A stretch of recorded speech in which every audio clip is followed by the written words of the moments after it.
Assalamualaikum warahmatullahi wabarakatuh.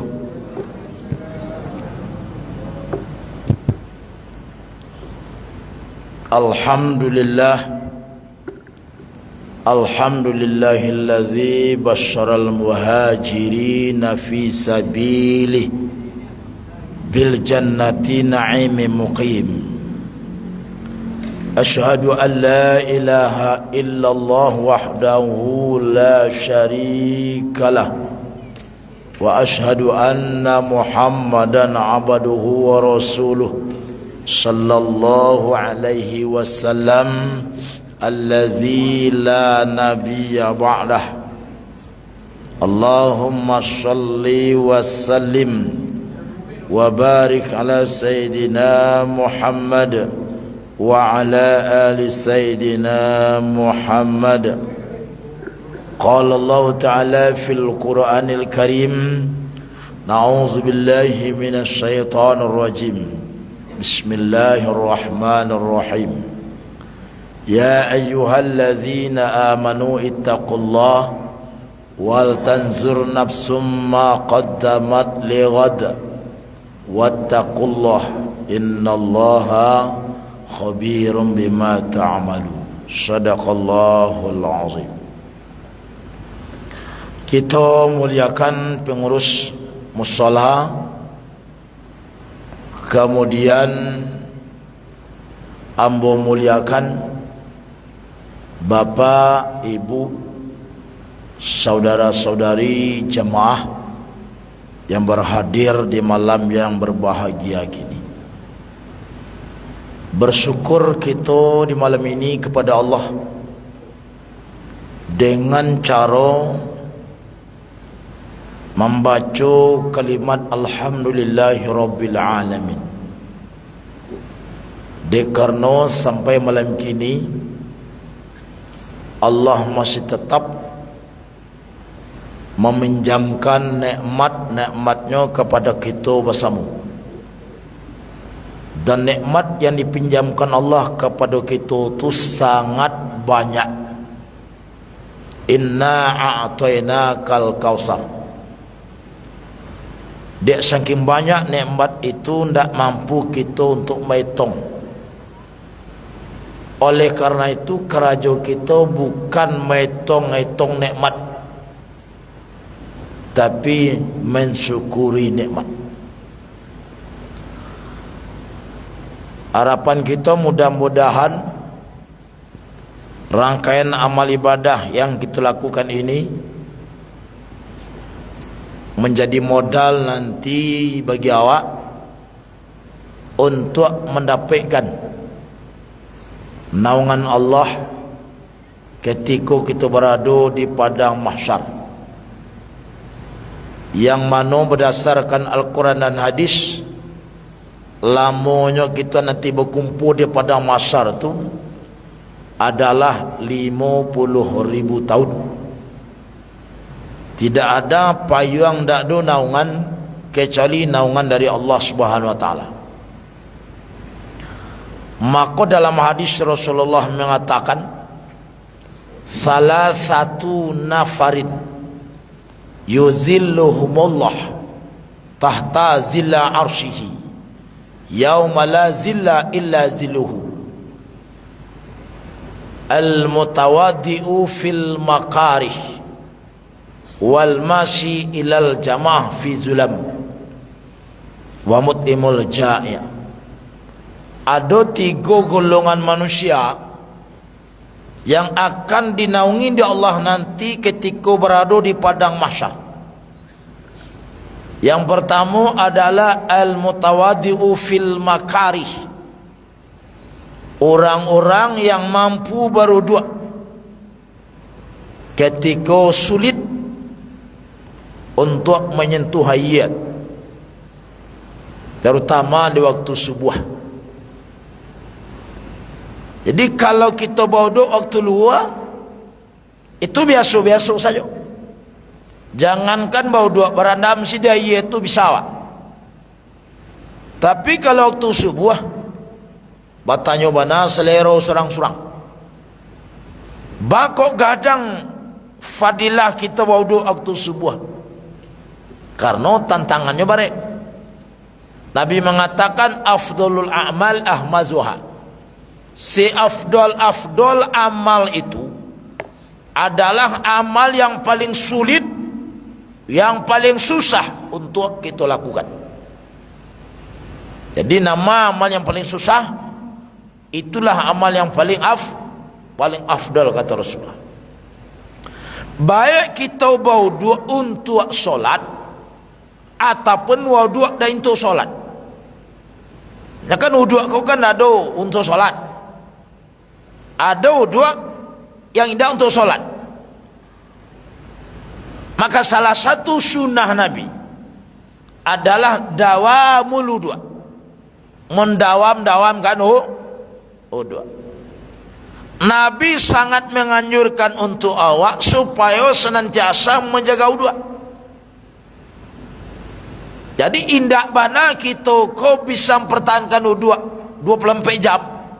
Setidak-tidaknya awak ketika kita datang ke kamar mandi, baiklah mandi ataupun buang hajat, diusahakan untuk berwudu. Wudu itu kerajaannya sederhana, tetapi manfaatnya luar biasa. Salah satu ada hadis dari Abi Hurairah di dalam kitab kaulnya Imam Nawawi Al-Bantani. Dalam hadis itu diartikan, artinya kita baca, satyo atau satyo tetesan dari bakai hudu awak. Baik tetesan air bakai wudu masuk muka, masuk tangan, telinga dan sebagainya. Maka satyo tetesan dari sisa wudu awak tu. Ja'alallahu malaikah. Allah jadikan dia jadi setitik sudah berwudu. Titik air di muka awak. Air na titik kau pakai wudu tadi. Satu titik tu Allah ciptakan satu malaikat. Nah malaikat itu diciptakan Allah untuk awak, kerajaannya untuk awak. Atau yad'u lahu, dia mendoakan kita yang berdua. Sampai kapan? Hatta yaumul kiamah, sampai nanti kiamat. Mungkin 100-200 tahun yang akan datang, keturunan awak kau kanlah jauh. Mungkin nak tahu orang kau jawab lain. Mungkin anak awak, cucu awak, cicin awak kan tak tahu jawab lain. Karena orang tu nak tahu jawab, maka tak ada orang yang mendoakan awak lain. Mungkin kita ada yang profesi awak sebagai guru kini gua. Kalau 200 tahun yang akan datang, dia ada je murid awak. Tak ada lain. Mungkin cucu dari murid awak lain.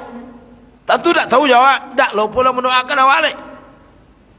Dan sana awak pun tak boleh. Nah ketika tidak ada orang yang mendoakan awak lain, ternyata dulu ketika hidup kita lahir berwudu bahkan rajin oleh, maka malaikat-malaikat itulah yang akan mendoakan awak. Allahumma ufir lahu warhamhu. Beruntung kita nan rajin berwudu. Jadi mulai saat ini kalau ke kamar mandi berwudu lah awak.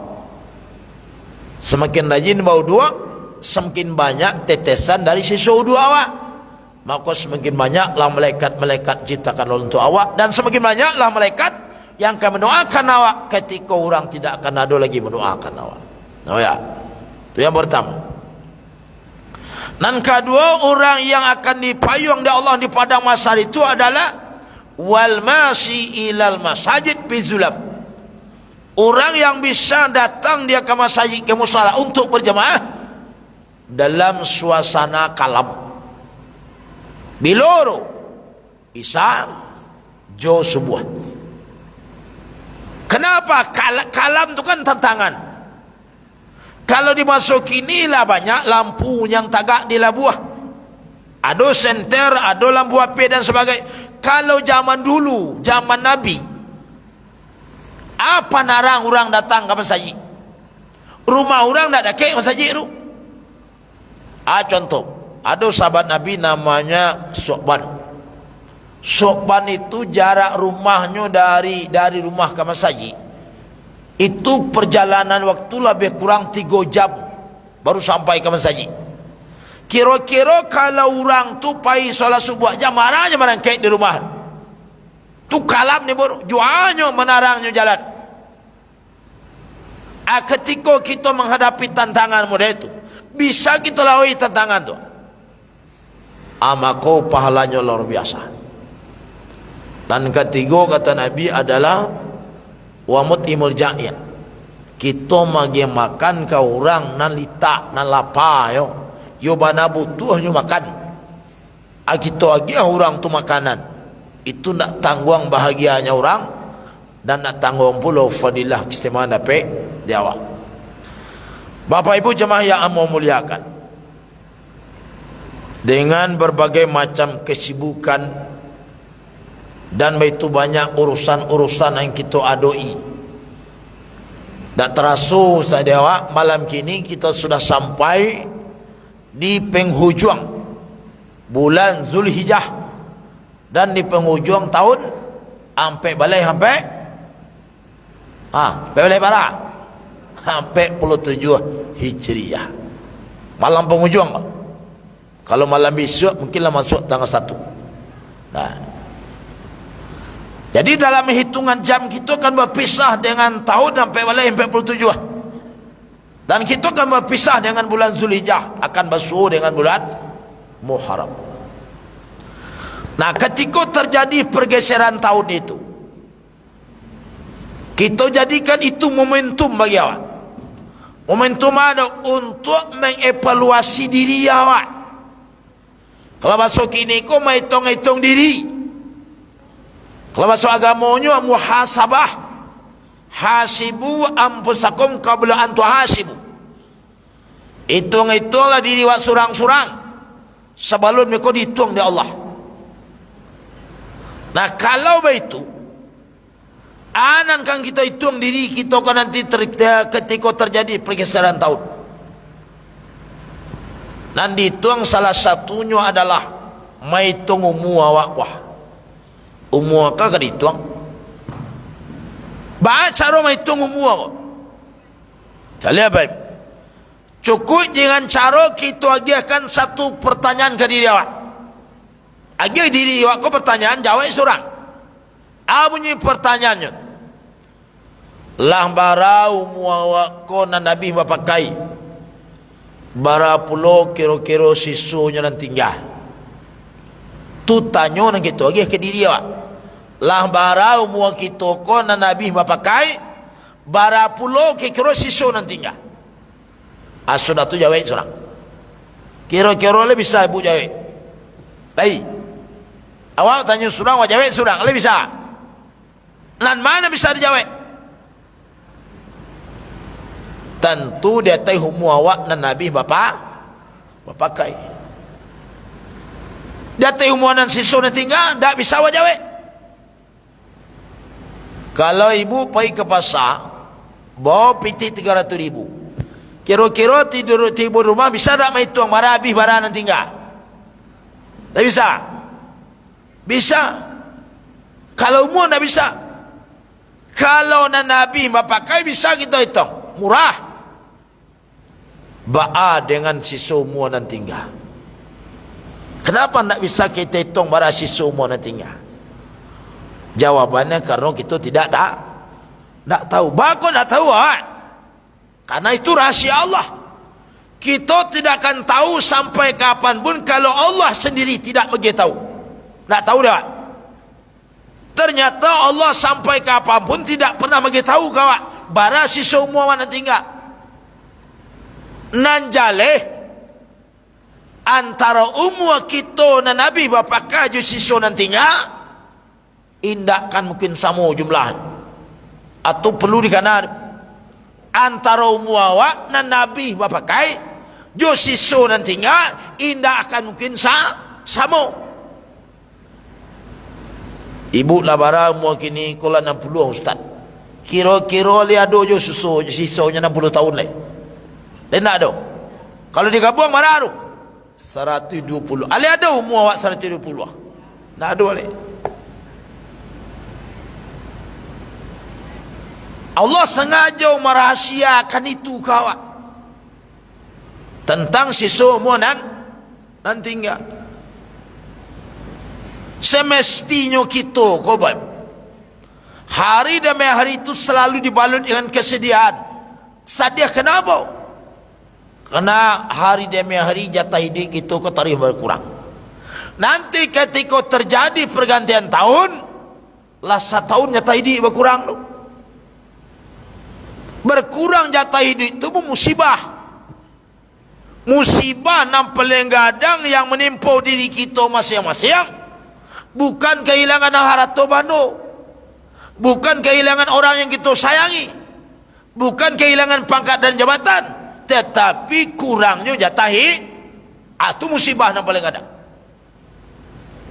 Tapi jarang kita konan sadih ketika jatah hidup itu yang kurang. Setahun kurang jatah hidup biasa-biasa siapa? Kenapa? Karena kita kadang-kadang tak merasa itu musibah. Tak merasa kita mengalami kerugian besar. Nan sadih dawa kalau piti kurang, masukan kurang, gaji kurang, belanja kurang, itu sadih. Padahal Bapak Ibu, jatah hidup yang diberikan Allah kepada awak itu kan saraman kecil ulama, soroman jo batu es nan gadang. Batu es itu kan baik dipakai atau tidak dipakai, nyoka meleleh taruh. Lama-lama beko habis. Dia jadi ayah sadualah. Baitu polo terhadap umur di badan diri kita. Baik umur aku kita pakai untuk lalu satu hari. Dan jatah hidup kurangnya terus. Kita bawa lo ibadah, tak berhenti-henti. Dan jatah hidup kurangnya. Kita bawa kamar si badan gua, dan jatah hidup tadi berkurang. Maka secara hakikat layak kita ko kata dunia dulu kita ko kalah layak madok dan taruh berjalan atau presiden aru kama wak madok kama wak jalan ke garis finish kita surang-surang. Kita kan punya garis finish di dunia.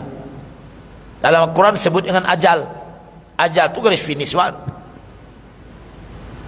Jadi setiap detik sesuai dengan mengarinya jarum jam. Mudah itulah hidup itu berjalan taruh, tak ada berhenti untuk menuju garis finish surang-surang. Nah dalam kita berjalan menuju garis finish itu, indah ada kata berhenti, apalagi mundur ke belakang. Tak ada cerita, maju taruh setiap detik. Beriman tak beriman, beribadah tak beribadah, siap atau siap, tidak siap. Menyalai kita taruh berjalan sampai ke garis finish. Labara banyak orang kampung awak dan sana awak lah yang sampai garis finish sebut. Kan tak dua dunia ni. Pas sebab lah sampai garis finish, tak bisa lewat sini leh. Sampai garis finish pindah halam, sampai garis finish pindah halam. Jadi kita ko sedang berkaja-kaja menuju garis finish surang-surang. Nah oleh karena itu Nabi senantiasa mengingatkan awak di atas humua kok. Kata Nabi, man atat alaihi arba'u sanah lam yaglib khairu sarufal tahajar ilana. Siapa saja orang-orang yang usianya sudah sampai 40 tahun. Ibu-ibu amo lah do mau 40 belakang. Lah do. Berapa step? Ada patah-patah ibu surang-surang maka telakuang baru paling tinggi umur 38 sangah. Tadi badak no tabah entah muko no entah telakuang no rancak leleh. Anda umur 40 kalaulah sampai umur kita ke 40 lam yaghlib khairu saruhu. Tetapi kebaikan-kebaikan yang kita lakukan alun mampu mengalahkan keburukan-keburukan yang kita perbuat.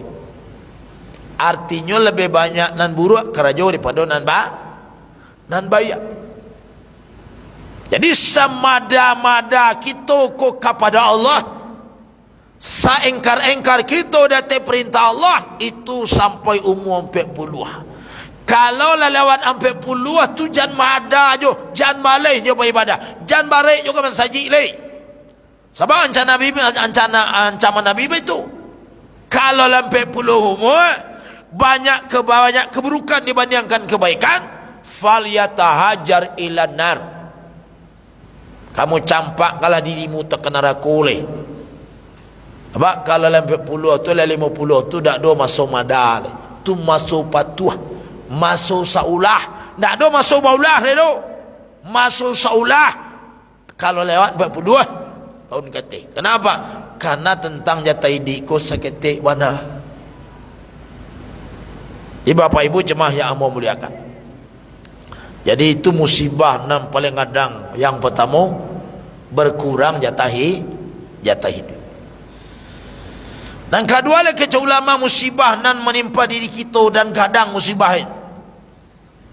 Semakin hari semakin banyak kita mengambil dunia gua, semakin baiklah nanti pertanggungjawaban kita di hadapan Allah. Kita disuruh mengambil dunia, kau kamailah, kumpullah dunia. Tapi ada batasnya. Kece Imam Saki Al-Balkhi. Wa huzi minad dunya biqadarin umurikum. Kumpullah kamilah dunia. Kau dikena ambillah. Tapi sesuaikan sajalah antara dunia dan kita ambil, jolamunya kita tinggal di dunia. Bara kira-kira lamu di dunia, syaitulah dunia aku dah ambil dia awak. Kau dapat ketika kita berangkat dunia, kau tak ada dunia yang kita bawa lagi. Dengan pertanggungjawaban. Sebab harta dunia aku kalau kita ambil, kita dapat dengan cara yang halal. Jual halal kita dapat. Ya. Tidak korupsi tu, tidak baling, tidak mengecuah. Dengan cara yang dibenarkan oleh syariat. Tapi banyak memberikan pertanggungjawaban awak dia dapat Allah. Kalau kita kumpul dunia ko je cara yang tak halal, banyak memberikan azab awak nanti di hadapan Allah. Jadi bagi awak lah tu lah terlampau banyak ambil dunia, dan sansulah memalikan kepada nan punyo. Siapa punyonya tu? Siapa punyo dunia? Allah. Ada yang suah malian kana punyo. Baca dah mengamalikan dan punya orang. Wa anfiqu mimma razaqnakum. Nafkahkanlah dari rezeki yang kami bagi ke kalian ya Allah. Jadi kita bersedekah, kita berwakaf, kita berinfak, itu kita sedang mengembalikan dunia kepada yang punya. Nanti kalau kita tiba di akhirat, kitalah aman. Kenapa? Karena kita harta dunia lah kita kembalikan pada dan punya. Maka ada 10 sahabat Nabi yang dijamin Nabi nanti masuk surga. Nabi yang menjamin. Salah satunya ada namanya Abdurrahman bin Auf. Itu sahabat kayu. Di Mekah dulunya kayu, tiba di Madinahnya kayu lo. Walaupun hartanya ditinggal di Mekah.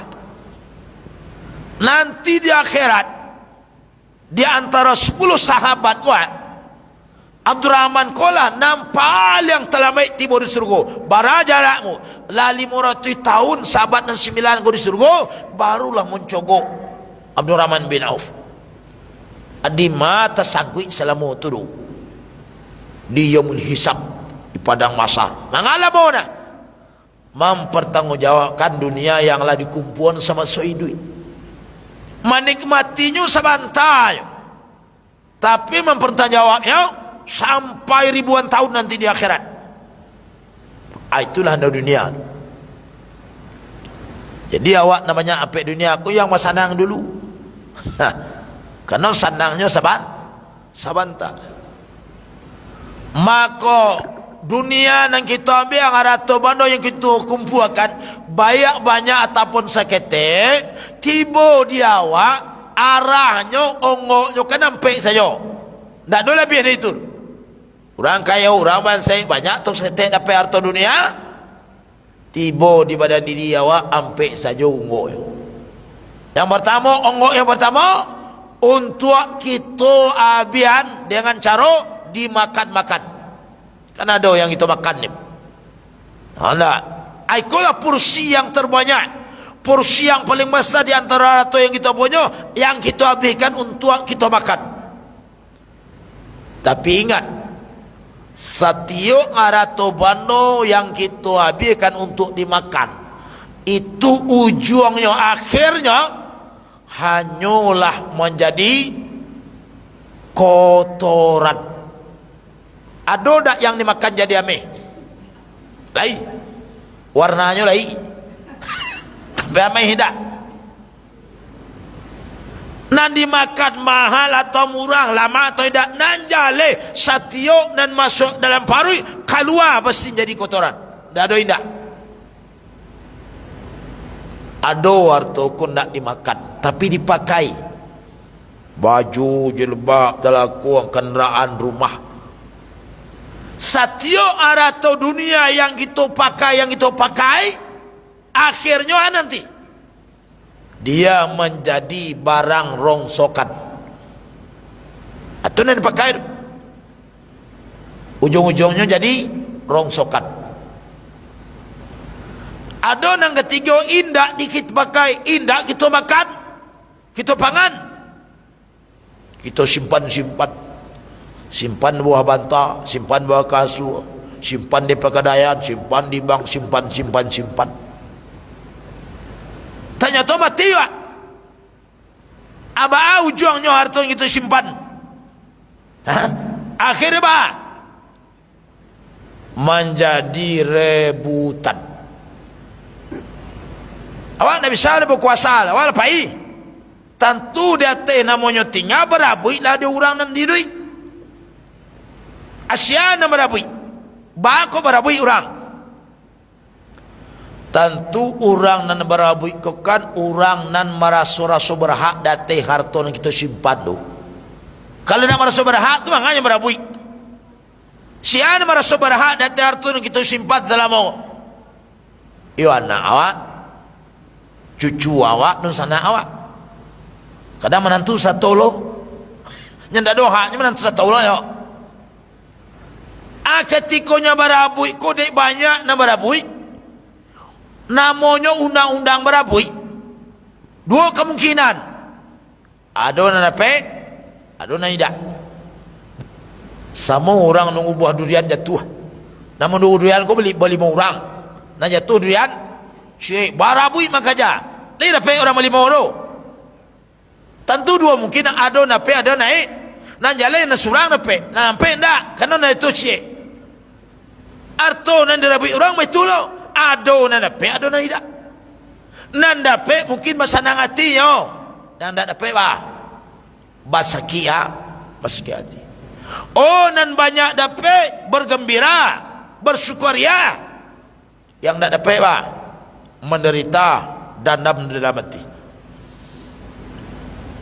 Haratu awak nan kita tinggalkan bukan mendatangkan manfaat, mendatangkan mudarat di orang nan hidup. Sehingga orang ku buat cakap tak bersapuan tagu sapu sampai mati orang benusanak putus silaturahim. Adik ulah sianu, dia ulah kerajo awak. Kerajo anu menyimpan harta bando. Tetapi ada yang terakhir indak wak simpan, indak kita makan, indak kita pakai, kita sedekah kalah di jalan Allah. Aikulah harata yang kita kembalikan kepada yang punya harata.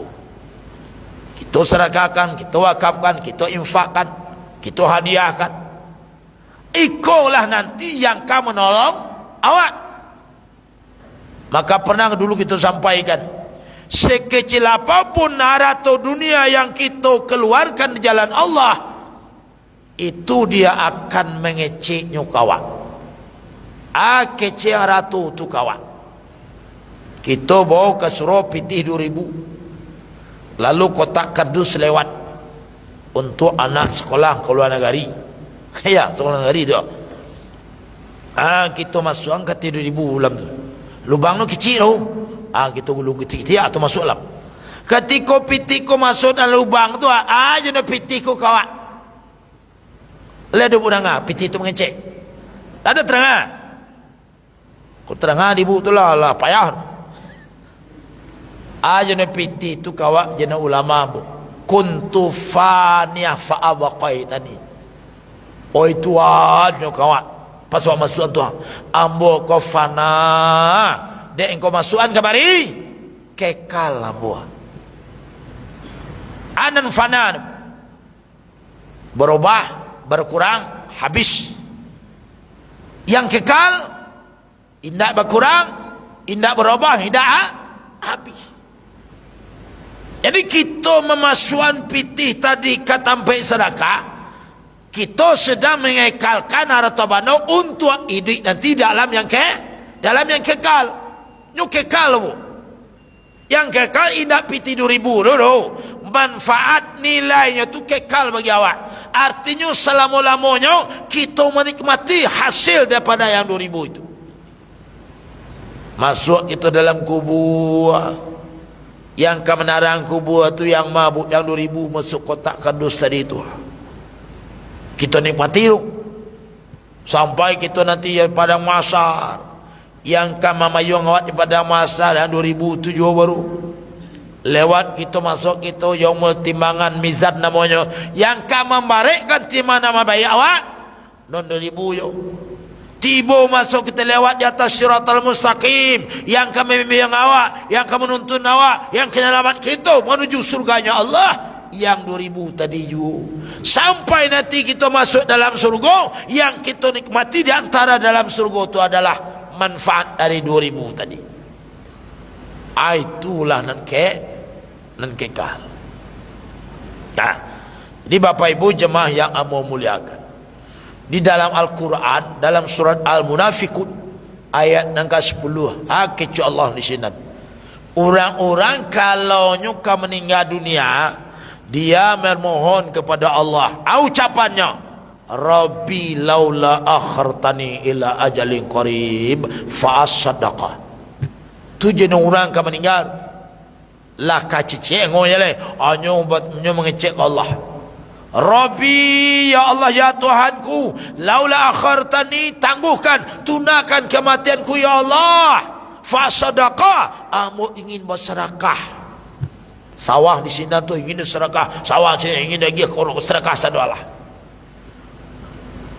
Kecik Ibnul Qayyim Al-Jauzi bakok kamati kok sedekah nan takana dewa.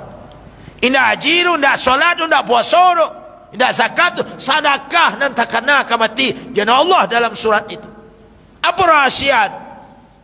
Kecik Ibnul Qayyim Al-Jauzi dalam kitab Ar-Ruhnya. Karena 5 rahasia sedekah. 1, amal sedekah tubuh bisa menjadi penerang ketika kita berada dalam kegelapan alam barzah. Sedekah itu kemenarang awak nanti. Yang kedua, amal sedekah itu adalah satu amal yang bisa meringankan beratnya nanti sakaratul maut kita di akhir kehidupan. Ketika kita susah mati itu dek karena ini masuk bisa kita bersedekah, aku nang meringankan nanti sakaratul maut. Enggak. Orang nan paling baik merasakan sakaratul maut adalah diantaranya orang yang suku meremehkan, melalaikan, mengabaikan solat 5 waktu. Itu yang paling baik merasakan sakaratul maut. Yang meremeh-remehkan solat, yang menyepelekan solat. Karena itulah salah satu nanti orang-orang yang dikhawatirkan matinya dalam keadaan su'ul khotimah. Nyulai solat, tapi solat tidak sesuai dengan keinginan Allah. Nah, kan dalam kitab Tanbihul Ghafilin kan Allah Nabi ulama sampaikan, wa man tahawana bisolah mana minhu inal maut qaula la ilaha illallah. Orang yang menganggap enteng solat 5 waktu, nanti di akhir kehidupannya Allah tahan lisanah lidahnya Karena lidahnya ditahan dan dikunci oleh Allah, sehingga dia tidak bisa mengucapkan kalimat la ilaha illallah. Bahajalah awak menuntunnya, bahajalah kita mentalkinnya, membimbingnya, tak bisa mengarik lidah tulai karena sudah ditahan oleh Allah. Itu akan dialami orang yang semasa ini suka meremeh-remehkan solat. Bahkan ada yang tak solat, ada yang solat tapi tak panuh, banyak lo tertinggal daripada tabau. Itu orang yang meremeh-remehkan solat. Nah, yang ketiga lagi, rahsia sedekah itu kok itu tak kena lewat di akhir kehidupan nanti.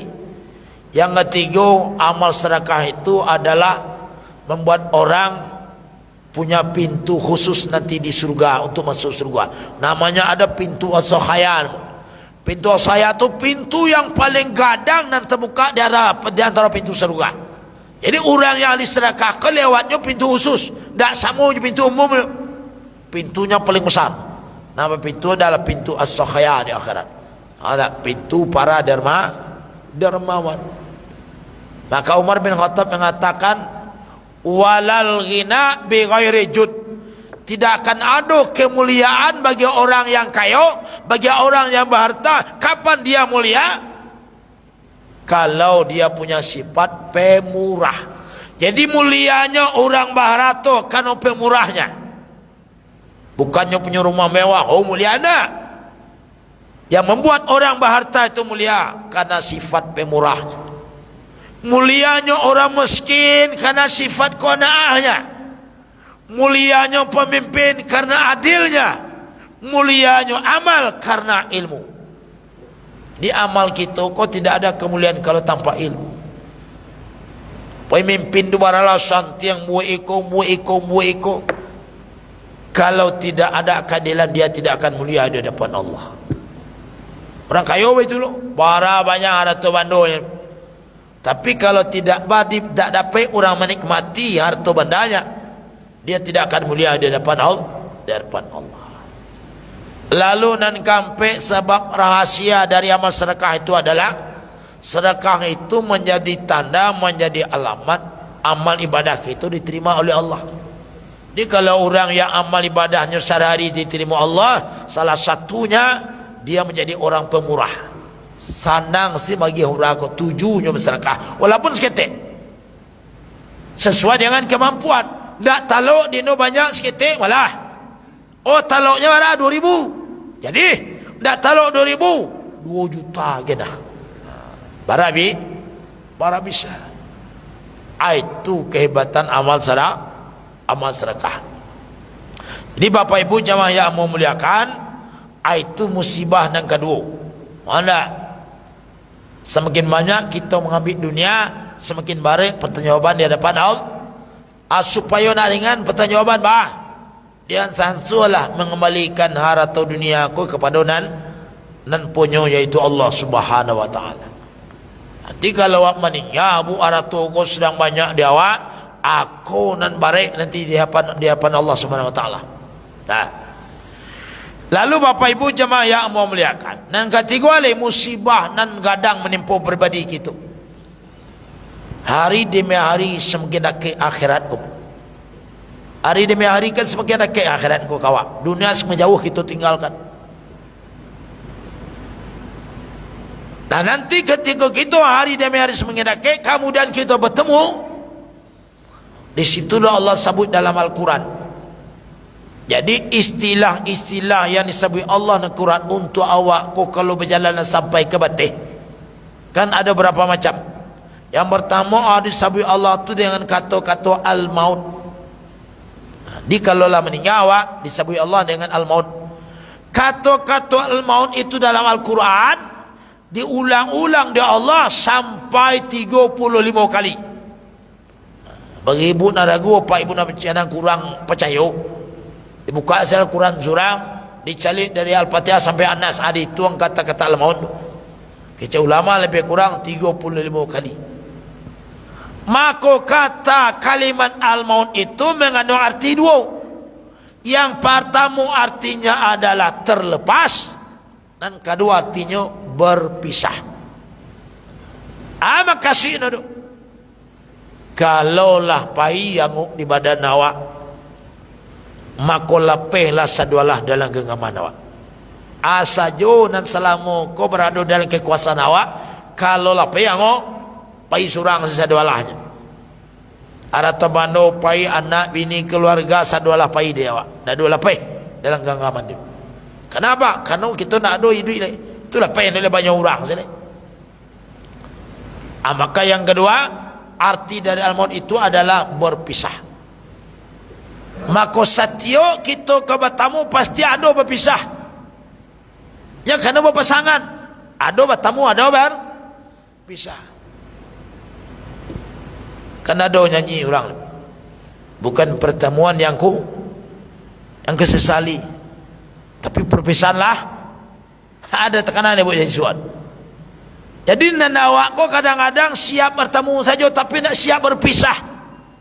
Tapi ingat, setiap bertemu pasti ada berpisah. Indah nabuh wa berpisah, indah malah Allah yang akan memisahkan. Caranya Allah yang matur.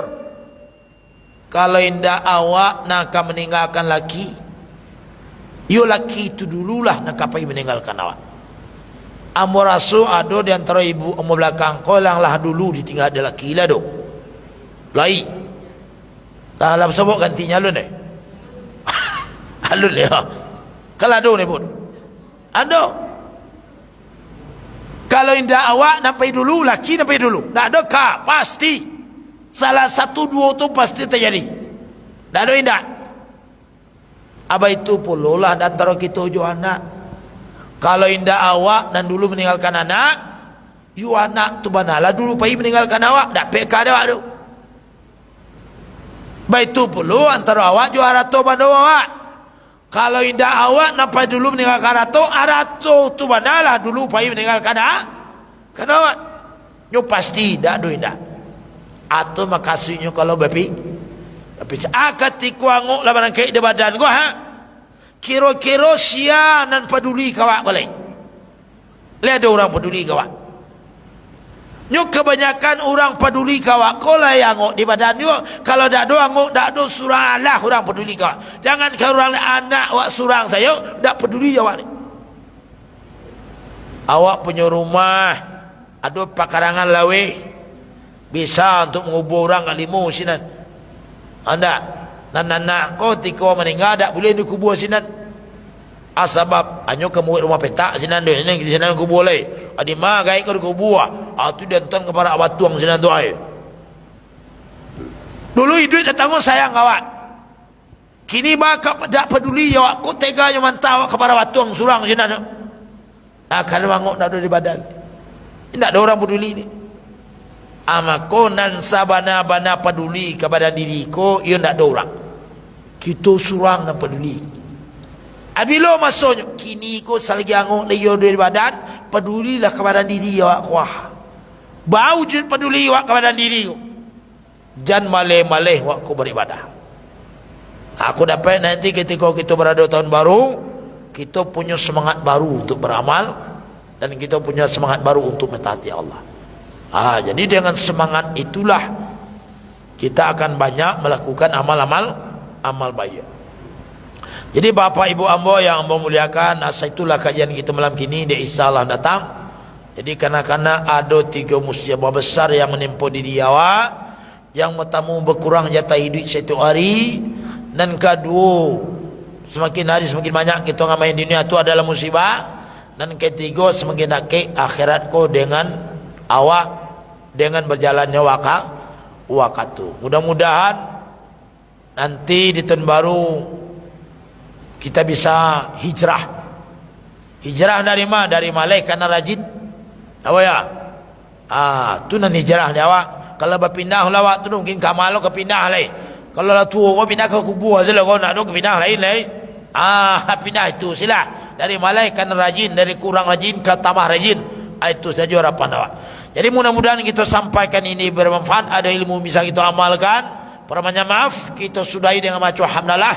Alhamdulillahirabbil alamin. Assalamualaikum warahmatullahi wabarakatuh. Ya Bu. puasa dari Zulhijjah. Ya, puasa akhir tahun namanya itu. Hukumnya sunat. Di kalau puasa itu bu, kan ada puasa ko namanya hukumnya yang puasa memukayat dengan puasa berkaitan dengan peristiwa. Jadi ada puasa ko puasa Senin Kamis, ada puasa Abiat, puasa putih, ada puasa akhir tahun, ada puasa awal tahun. Jadi puasa itu hukumnya sunat. Apa ya? Jadi puasa itu kan dua, ada wajib, ada sunat. Jadi puasa Ramadan, puasa nazar, puasa kifarat, puasa qada itu non wajib. Lebihnya itu puasa sunat. Nan pahalanya tu ya Allah saja nak tahu. Nan jalih kerajaan zilah. Nan Allah tu kan tidak menyiakan amal-amal baik seorang hamba. Jadi itu saja. Ya bu ya.